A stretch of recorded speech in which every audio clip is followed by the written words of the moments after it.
As the new Prime Minister, Rishi Sunak is complaining about the financial black hole in the government.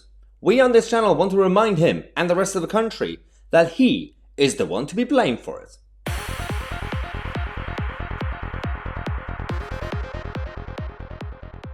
Hello everybody.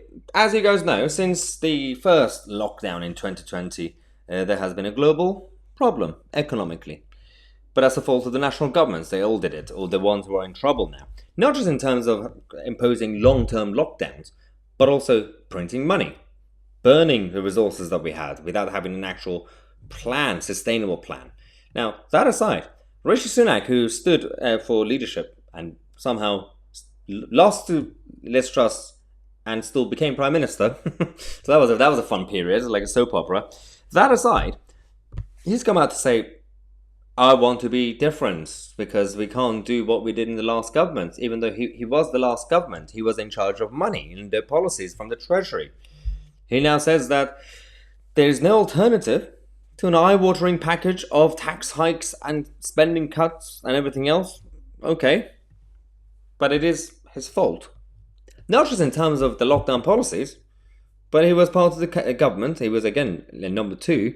He was in charge. He was number one when it came to financial decisions. He was in charge of the other policies that is ruining the economy. Not just lockdown, beyond that. Let me give you a reminder. Well, Jeremy Hunt and Rishi Sunak, who are now in charge of the government and the country, these people are, were, and will be in favour of the following. £100 billion, over £100 billion now, spending on HS2. £70 billion on net zero compliance and £80 billion on net zero subsidies.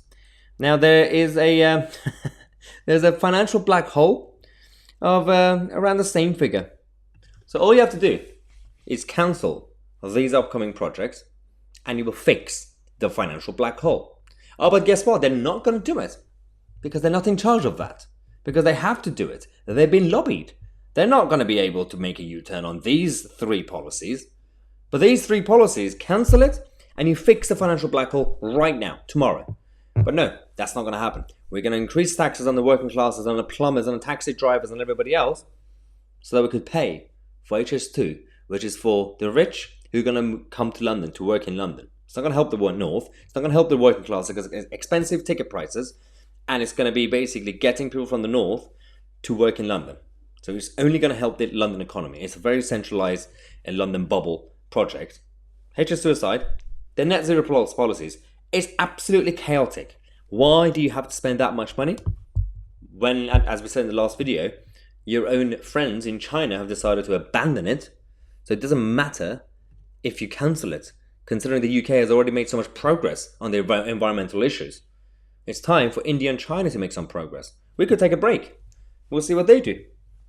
That's the whole problem. So, just want to let you guys know about this latest update. We're going to come back in half an hour. We're going to tell you about Lord Debon, who decided to go on BBC and called Brexit voters stupid again.